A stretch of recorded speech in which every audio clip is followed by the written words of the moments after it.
Hello friends, मेरा नाम है कौशिक और आज हम सीए फाइनल एफआर का एबीसी एनालिसिस देखने जा रहे हैं। आज हम सीए फाइनल एफआर का एबीसी एनालिसिस देखने जा रहे हैं। इस वीडियो को स्टार्ट करने से पहले मैं आपको रिकमेंड करूंगा कि आप मेरा सीए फाइनल एफआर का ट्रेंड एनालिसिस का वीडियो देख लीजिए, उसके बाद ही इस वीडियो को देखिएगा।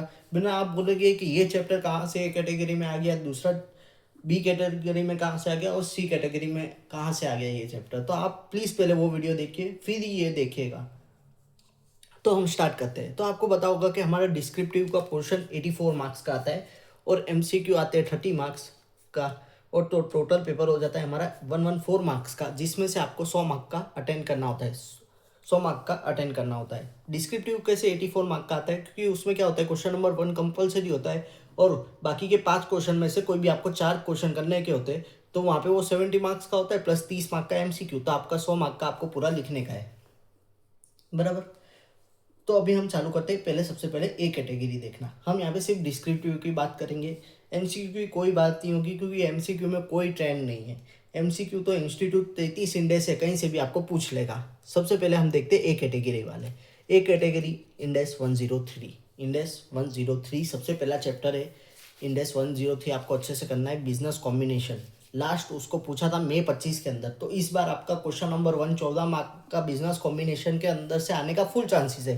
क्यों मैं ऐसा बोल रहा हूँ, आप ट्रेंड एनालिसिस का वीडियो देख लीजिएगा कि मई 25 के अंदर उन्होंने पूछा है, उसके बाद उन्होंने सितंबर और जनवरी 26 के अंदर 110 पूछ लिया, तो बिजनेस कॉम्बिनेशन के आने के चांसेस 103 के बहुत ज़्यादा बढ़ जाते हैं। फिर फाइनेंशियल इंस्ट्रूमेंट 109। देखो ये जो फाइनेंशियल इंस्ट्रूमेंट है ना, ये बहुत ही इंपॉर्टेंट है, प्रैक्टिकल लाइफ के लिए भी है और इंस्टीट्यूट बहुत ताबड़तोड़ इसको पूछता है। क्वेश्चन नंबर 2 ए के अंदर पूछेगा, 10 मार्क का आपको सिक्योर करके दे देगा। या तो वो क्या करेगा, क्वेश्चन नंबर 3 बी में भी उन्होंने पूछ लिया था मई 24 के अंदर, ये आप देख लेना, ट्रेंड एनालिसिस में बताया है मैंने आपको, तो वहाँ पे भी वो आ सकता है।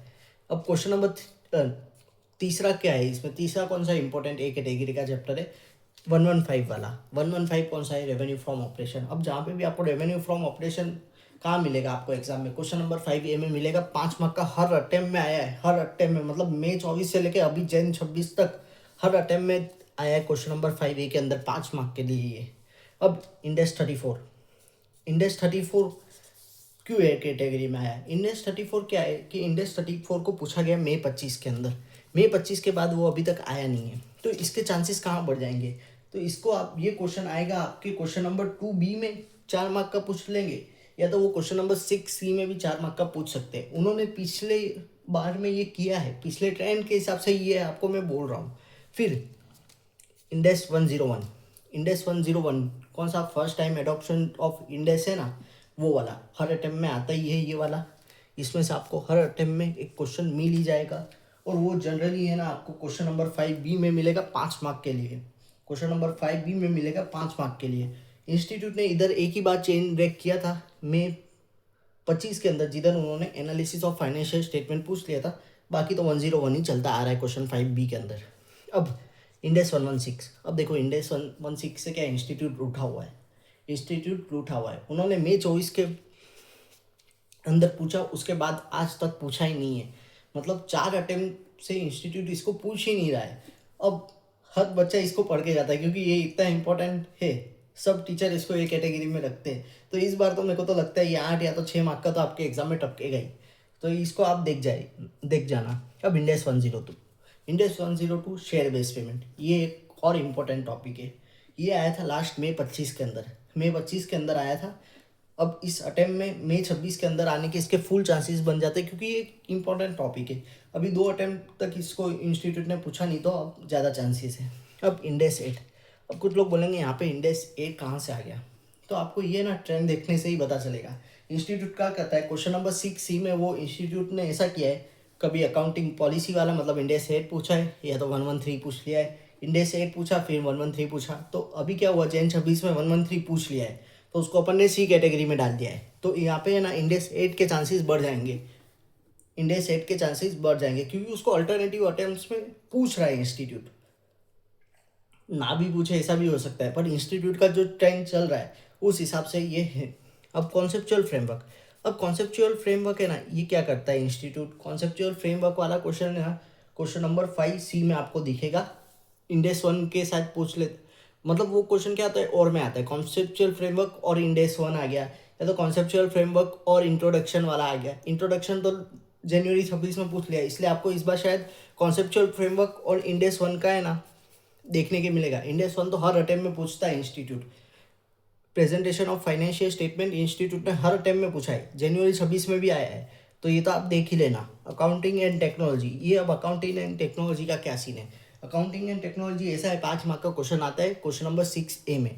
अभी इधर है ना, इधर भी चेंज चलते आ रहा था, कब तक, सितंबर 25 के अंदर ये 4 बार पूछा इंस्टीट्यूट ने, पर जनवरी 26 वालों के साथ खेल किया था कि उन्होंने क्या किया कि प्रोफेशनल वाला जो है ना, प्रोफेशनल एथिक्स वाला, वहाँ से क्वेश्चन पूछ लिया। तो जब भी आप ये अकाउंटिंग एंड टेक्नोलॉजी पढ़े ना, तो प्रोफेशनल एथिक्स वाला चैप्टर है ना, उसको मैंने बी कैटेगरी में डाला है, क्योंकि पिछले अटेम्प्ट में पूछ लिया है, पर वो भी पढ़ लेना। अगर आप क्वेश्चन नंबर 6 से अटेंड करते होगे तो आपके 5 मार्क वहाँ पे सिक्योर हो जाएंगे। अब 12 वाला कौन सा है, 12 वाला इंपॉर्टेंट चैप्टर कौन सा है, इंडेक्स 33। इंडेक्स 33 इंपॉर्टेंट क्यों है, क्योंकि उसको इंस्टीट्यूट ने पूछा है, सितंबर 25 में ही पूछा है, तो भी वो इंपॉर्टेंट है, क्योंकि क्या इधर एक ट्रेंड सेट हो रहा था। इंस्टीट्यूट क्या कर रहा था, इनकम टैक्स वाला इंडेक्स 12 पूछता है, फिर 33 पूछ रहा था, फिर उन्होंने 33 पूछा वापिस, फिर उन्होंने इस बार 12 पूछ लिया, तो अभी 33 के चांसेस वापिस बढ़ जाएंगे। ऐसे भी इंपॉर्टेंट इंडेक्स है, आप कर लेना ये वाला। अब 13 पॉइंट कौन सा है अपना, इंडेक्स 2 जो इन्वेंटरी वाला है। अब इन्वेंटरी उन्होंने कब पूछा था लास्ट टाइम, इन्वेंटरी उन्होंने पूछा था मई 25 के अंदर, तो इस बार इन्वेंटरी वाला इंपॉर्टेंट हो जाएगा आपके लिए। इजी है इंडेक्स, ये वाला आप जरूर देख के जाइएगा। और मैंने 14 नंबर पे रखा है इंडेक्स 110 कंसोलिडेटेड फाइनेंशियल स्टेटमेंट। अब देखिए क्या ये आपके ऊपर के 13 हो जाएगा चैप्टर, तभी आप ये कंसोलिडेटेड फाइनेंशियल स्टेटमेंट में जाइएगा। क्यों ऐसा है, क्योंकि इस बार बिजनेस कॉम्बिनेशन के आने के चांसेस ज़्यादा है, बट हमने इसको ए कैटेगरी में इसलिए रखा है, एमसीक्यू में तो ये आता ही है, इसलिए एमसीक्यू में तो आपको दिखेगा, क्योंकि बड़ा चैप्टर है। प्लस अगर अगर बिजनेस कॉम्बिनेशन ना आया तो भी आप यहाँ पे सेफ हो जाओगे। इसको तो हमने सिर्फ सेफ्टी के लिए रखा है, क्यों, क्योंकि हमारे 14 मार्क्स में कुछ गड़बड़ी नहीं होनी चाहिए। 14 मार्क्स हमारे, 14 में से 14 लाना तो बहुत मुश्किल है, पर उसमें से अगर 10 भी आ रहे हैं हमारे, 12 भी आ रहे हैं, या तो 8 भी आ रहे हैं, तो वो भी बहुत है हमारे लिए। तो अब हम बी कैटेगरी वाले देखते हैं, कैटेगरी बी वाले कौन से हमारे इंडेक्स है। तो सबसे पहले आपने देखा होगा कि इंडेक्स 116, इंडेक्स 40 और इंडेक्स 38, बीपीई, इन्वेस्टमेंट प्रॉपर्टी और इंटेंजिबल एसेट। ये आपको हर टीचर बोलता होगा कि एक साथ कर लीजिए, क्योंकि इसमें सब सेम एडजस्टमेंट आते हैं। आपको पता होगा, आपने लेक्चर भी देखे होंगे, तब भी इसमें सेम टाइप के सम आते हैं, तो इजीली कॉन्सेप्ट के साथ आप सॉल्व कर सकते हो। इसमें से एक क्वेश्चन तो आता ही है। पीपीई का तो इंस्टीट्यूट का फेवरेट है कि पीपीई तो पूछ ही लेता है। इन्वेस्टमेंट प्रॉपर्टी उन्होंने पूछा था नवंबर 24 के अंदर, तो इन्वेस्टमेंट प्रॉपर्टी इस बार देखने के आपको फुल चांसेस मिल सकते हैं। इनटेंजिबल तो भाई आज तक नहीं पूछा है, इनटेंजिबल भी देखने मिल सकता है। तो ये तीनों तो आप है ना 2-3 घंटे में ही बता दोगे, क्योंकि ये तो आपने इतने अच्छे से कर लिया होगा, क्योंकि सिमिलर इंडेक्स 16 करोगे तो 40 और 38 तो आराम से उसमें ही कवर हो जाता है। तो ये आप देख लेना। अब यहाँ पे प्रोफेशनल एथिक्स, मैंने आपको बोला कि अकाउंट एंड टेक्नोलॉजी के साथ प्रोफेशनल एथिक्स भी देख लेना। क्यों देख लेना, मैंने इधर लिख भी दिया है कि 5 मार्क्स सेव करने के लिए। अगर ना चाहे, अगर इस बार भी इंस्टीट्यूट ने प्रोफेशनल एथिक्स में से ही पूछ लिया, तो क्वेश्चन नंबर 6 के ए के 5 मार्क तो आपके वहाँ पे चले जाएंगे, इसलिए मैंने सेफ्टी में इसको बी कैटेगरी में डाला है। अब इंडेक्स 36, इम्पेयरमेंट ऑफ असेट, ऐसे तो ये इंपॉर्टेंट इंडेक्स है, पर इन्होंने सितंबर 25 के अंदर पूछ लिया है, तो मेरे को कम चांसेस लगते हैं, इसलिए मैंने इसको ऐसे डाला है। आपको सीक्वेंस ही मेंटेन करना है, आप इसी प्रकार से करना, तो क्या है कि आपका जो ये इंपॉर्टेंट है ना, वो सब हो जाएगा। अब इंडेक्स 21 देखो, effect of changes in foreign exchange, ये भी सितंबर 25 में पूछा हुआ है इंस्टीट्यूट ने, तो उस हिसाब से आप करना। इंडेक्स 23 बोरोइंग कॉस्ट, ये सितंबर 25 में पूछ लिया है, तो ये सब इंडेक्स है ना, वो लेस चांसेस हो जाते हैं, क्योंकि मेजोरिटी ऑफ जगह तो हमको पता ही होता है कि कहाँ से कौन से चैप्टर में से आने वाला है, वो हमने ट्रेंड में देखा था। कुछ ऐसी जगह होती है जिधर नहीं पता चलता है, जैसे क्वेश्चन नंबर 2B 3A वगैरह होता है ना, तो ऐसा समझिए आप है ना 40 मार्क का तो प्रिडिक्ट कर सकते हैं, डायरेक्ट यही पूछता है इंस्टीट्यूट। बट कुछ 30 मार्क के लिए हमको ये सारे मेहनत करनी पड़ती है, ज़्यादा पढ़ना पड़ता है।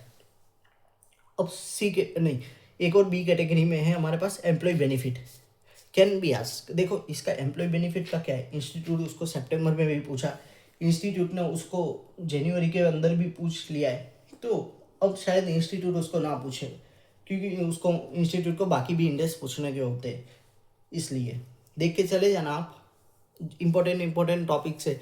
सपोज कोई टॉपिक अगर पिछले अटेम्प्ट में आ गया है तो उसको छोड़ जाना, उसके अलावा के भी टॉपिक से तो वो वाले देख जाना। सपोज सितंबर और जनवरी में कोई टॉपिक आ गया है तो उसको छोड़ के चले जाना एम्प्लॉय बेनिफिट वाले में, और उसके अलावा के जो टॉपिक है वही पढ़ के चले जाना। तो अपन को तो क्या बेस्ट करना है कि वहाँ से अगर आता है तो अपन कर लेंगे यूँ, क्योंकि रिपीटेड टॉपिक्स आने के चांसेस बहुत कम हो जाते हैं। अब मैं आपको एक टिप दूंगा, देखो यहाँ तक अगर आपने कर लिया ना 22 इंडेक्स, सारे के सारे इंडेक्स करना तो बहुत लोग कर डालते, पर ज़्यादातर मेजोरिटी ऑफ पब्लिक ऐसी होती है मेरे जैसी। मैंने भी खुद ने ना 20-22 इंडेक्स ही करे थे और मेरे भी 59 मार्क्स है। तो ज़्यादातर लोग है ना कम में भी ज़्यादा मार्क्स ले आते हैं। अगर आपको ज़्यादा इंडेक्स आप नहीं कर पा रहे हो तो यहाँ तक आप कर लीजिएगा, यहाँ तक में तो आपका ऑलमोस्ट कवर हो जाना चाहिए। और अगर किसी को और सेफ खेलना हो ना तो कैटेगरी सी में भी आ जाना भाई, क्योंकि कोई लोग बोलते हैं कि कैटेगरी सी में से भी पूछ लेते हैं। तो देखो इंडेक्स 41 जो हो गया, अब इंडेक्स 41 बताया आपको एग्रीकल्चर वाला इंडेक्स। एग्रीकल्चर वाला इंडेक्स है ना इंस्टीट्यूट ने आज तक नहीं पूछा है, अनटच्ड है। तो इंस्टीट्यूट को कभी है ना पेपर ऐसा बनाना हो कि टफ हो, या तो कुछ लोग बोलते हैं कि टफ आया पेपर, ऐसा भी हो सकता है कि वो इंडेक्स ही हमने ना पढ़ा हो। जैसे अभी कोई पूछे रिलेटेड पार्टी में से क्वेश्चन आ गया, अब रिलेटेड पार्टी तो बहुत लोग छोड़ के जाते हैं, क्या पढ़े उसमें, तो उधर से हमको फिर टफ लगने लग जाता है। तो ऐसे जैसे बहुत सारे इंडेक्स नहीं पूछे अभी तक। 108 ऑपरेटिंग सेगमेंट आपको एमसीक्यू में मिल जाएगा, पर इंस्टीट्यूट ने कभी भी उसका बड़ा क्वेश्चन नहीं पूछा है इधर। मई 24 से लेकर जनवरी 26 तक कभी भी नहीं आया। जैसे इंडेक्स 7 हो गया, इंडेक्स 7 जैसे इंस्टीट्यूट ने सितंबर 25 में पूछ लिया था। अब अगर कोई बोलेगा सितंबर 25 में वो कोई बंदा नहीं पढ़ के गया होगा तो उसको हार्ड ही लगेगा ये पेपर, क्योंकि वो बोलेगा कि सी कैटेगरी वाले टॉपिक में से पूछ लिया था। पर भाई वो पूछ सकते हैं, ऐसा कुछ नहीं है, चैप्टर तो है ही ना। अब एनालिसिस ऑफ फाइनेंशियल स्टेटमेंट क्यों सी कैटेगरी में रखा? देखिए एनालिसिस ऑफ फाइनेंशियल स्टेटमेंट है ना एक कोई सेपरेट चैप्टर में नहीं मानता उसको, ये आप जो बाकी सारे चैप्टर्स पढ़ते हैं ना उसमें से ही पूछते हैं। जैसे उन्होंने क्या किया था, जनवरी 26 का आपने पेपर अगर देखा हो तो उन्होंने क्या किया कि क्वेश्चन नंबर 4A को है ना इंडेक्स 16 प्लस 105 का क्लब करके, 2-3 इंडेक्स को इंस्टीट्यूट क्लब करके एक क्वेश्चन बना देता है। तो वही होता है एनालिसिस ऑफ फाइनेंशियल स्टेटमेंट। इसके क्वेश्चन आपके मतलब आपके जो भी टीचर होंगे उन्होंने दिए होंगे उनकी बुक में से, जो भी इंपॉर्टेंट है आप देख लेना अगर आपको देखने हो तो। देखिए अभी इंडेक्स 24, अब ये ना रिलेटेड पार्टी वाला, देखो ये रिलेटेड पार्टी वाला ना इंस्टीट्यूट ने आज तक पूछा है। देखो अपने पास तो 5 पेपर के ट्रेंड एनालिसिस हैं, अपने 5 पेपर चले गए। अब आप बोलोगे मई में आएगा कि नहीं, देखो भाई अगर आ गया तो फिर आप मेरे को ही बोलोगे कि कैसा एबीसी एनालिसिस था। देखो कुछ प्रिडिक्ट नहीं कर सकते इंस्टीट्यूट का, ये भी पूछ सकते हैं, बट अपने को तो बेयर मिनिमम करना है कि 22 पढ़े तो अपने क्या है कि 80, अगर आप 85 का भी पेपर लिख रहे हो और उसमें भी आपके 65 आ रहे हैं तो बस हो गया आपका एग्जाम्शन, एग्रीगेट भी हो जाएगा आपका। अब इंडेक्स 37 जैसे provision current asset liability, current liability, ये भी कभी भी अभी तक डिस्क्रिप्टिव में नहीं आया। एमसीक्यू में आते ही ये सब, पर डिस्क्रिप्टिव में नहीं आया। अब आप बोलो 2 मार्क के चैप्टर के लिए मैं रिलेटेड पार्टी को भी रिवाइज करूँ, provision current liability current asset के लिए भी रिवाइज करूँ, मेरे को नहीं लगता कि आप लास्ट दिन में सब कुछ एक साथ रिवाइज कर सकते हो। 33 इंडेक्स है ये, और हो सकता हो ना तो पूरा ही कर लेना। Index 10 events after reporting period, कभी नहीं पूछा आज तक, उन्होंने नहीं पूछा है डिस्क्रिप्टिव के अंदर तो अभी तक नहीं पूछा।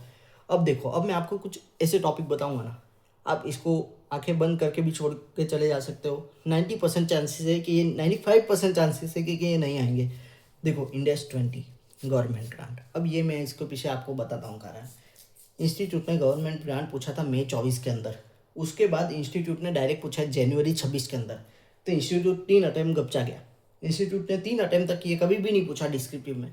उन्होंने वहाँ पे उन्होंने जनवरी 26 में कसर निकाल दी, गवर्नमेंट ग्रांट में से पूछ लिया, तो अब इसके आने के चांसेस नेग्लिजिबल है, बिल्कुल 1 और 2% ही है। अब जैसे ये फेयर वैल्यू मेजरमेंट, अब ये 113 में इंस्टीट्यूट क्या करता है, वही अल्टरनेटिव वाला मैंने आपको बोला ना 6C के अंदर कभी इंडेक्स 8 पूछता है तो या तो फिर इंडेक्स 113 पूछ लेता है, पर पिछली बार इन्होंने 113 पूछ लिया तो इस बार इंडेक्स 8 के चांसेस बढ़ जाएंगे, इसलिए फिर आप इसको भी छोड़ सकते हो। नॉन करंट एसेट इंस्टीट्यूट ने इस बार क्या किया, क्वेश्चन नंबर 4A में है ना इंडेक्स 16 प्लस 105 का एक कंबाइंड क्वेश्चन पूछ लिया था, तो उसको भी आप छोड़ सकते हो। और ये इंट्रोडक्शन टू इंडेक्स, क्योंकि जनवरी 26 में इंस्टीट्यूट ने ये पूछ लिया था। तो देखो यहाँ पे पूरा ABC एनालिसिस खत्म होता है। आपने मेरे 10 एनालिसिस को बहुत देखा, मतलब 2K व्यूज़ हो चुके हैं उस पर, आपको बहुत अच्छा लगा, मेरे सब्सक्राइबर भी बढ़े, लाइक्स भी बढ़े, मेरे को भी बहुत अच्छा लगा। मैं चाहता हूँ ये भी वीडियो आपको अच्छा लगे।